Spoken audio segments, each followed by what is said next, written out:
Makinig mga senior citizens, paano nga ba mag-apply sa buwan na ito ng Agosto para sa 10,000 piso na expanded centenarian cash benefit? Anong edad ang pwede dito? Yan ang ating pag-uusapan. Hello mga ka-vlogs! Welcome sa aking YouTube channel at welcome sa ating official Facebook page. Saan ka man nanonood, kumusta? Well, dahil nga Agosto na tayo ngayon, pag-usapan natin paano nga ba mag-apply sa 10,000 piso na Expanded Centenarian Act Cash Benefit. Anong edad ang pwede dito? Well, nasa NCSC na po, or National Commission of Senior Citizens, ang pamamahala dito sa Expanded Centenarian Act Cash Benefit o yung Republic Act 11982 simula noong Enero 2025. So ibig sabihin, more than a year na pinamamahalaan ito ng NCSC. Nasa kanila na ang pondo, pati ang pamamahala sa cash distribution. Well, ang NCSC kasi, ang ginagamit nila na termino para sa pamamahagi ng 10,000 piso na cash gift ay cash distribution. Hindi po siya payout.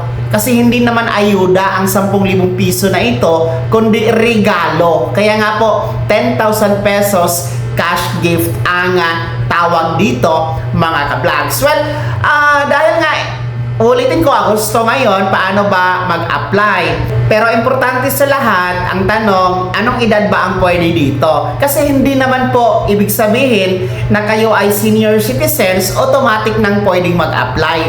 Meron pong criteria dito, may pamantayan. Well, anong edad nga ba ang pwede dito sa 10,000 piso na cash gift? Sila po yung mga meron sa edad na 80, 85, 90, or 95 years old. So kung kayo po ay umabot sa insaktong edad 80, 85, 90, or 95 years old, kayo po ang pwedeng mag-apply sa buwan na ito ng Agosto para sa 10,000 piso na Expanded Centenarian Act Cash Benefit. Okay? Well, ang gagawin nyo po ay magtungo kayo sa Office of the Senior Citizens Affairs or OSCA, or di naman kaya pwede kayo magtungo din po para mag-apply sa LSWDO na nasa LGU, no? Nasa munisipyo or city hall ninyo. Well, kahit naman kasi NCSC ang namamahala sa 10,000 piso na cash gift na ito, ang aplikasyon pa rin ay nasa OSCA or sa LSWDO. No, doon po ang aplikasyon. Tapos ang processing, ang mag-evaluate at ang pondo, si NCSC na po ang mamamahalan yan. So punta kayo sa OSCA, fill up kayo doon ng application form. Paalala, wala yang bayad, libre lamang yan. And then magdala kayo ng requirements. Ang requirements po na magdala kayo ng isang picture, whole body picture, no? And then pangalawa, magdala kayo ng birth certificate, original.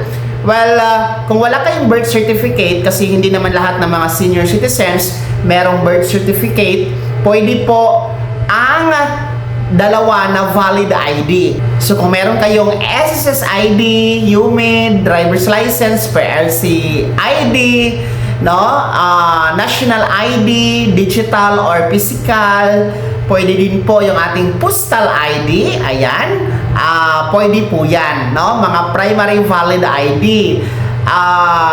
Kung isa lang ang primary valid ID, pwede naman po yan suporta yung isang secondary ID, kagaya ng senior citizen ID, PhilHealth ID, no, Teen ID, no, mga secondary valid ID. So yun po yung mga requirements. And after nyo po masubmit, ipapasa po yan ni OSCA sa NCSC para sila na po ang mag-evaluate, mag-process sa inyong aplikasyon. At kung napatunayan na kayo ay talagang umabot sa edad na 80, 85, 90, or 95 years old, kayo po ay mapapabilang sa listahan ng makakatanggap ng 10,000 piso, mga ka-vlogs. Well, typically, kung nag-apply kayo o mag-apply kayo for this month of August, ang cash distribution yan magaganap by September next month, no?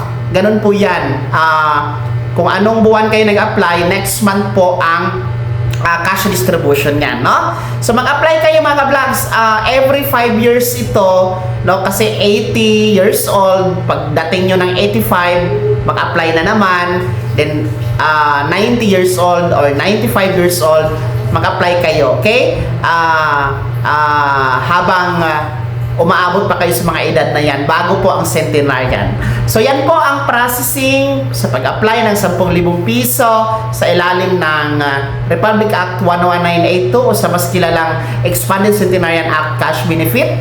Mag-apply na para sa buwan nito na Agosto, mga lolo at lola. Kaya naman, sino ang mga mag-a-apply sa buwan na ito ng Agosto? Mga umabot sa 80, 85, 90 or 95 years old. Ibahagi niyo po sa comment section na nasa baba. Maraming salamat sa pagtutok. God bless. Mag-ingat mga ka-vlogs.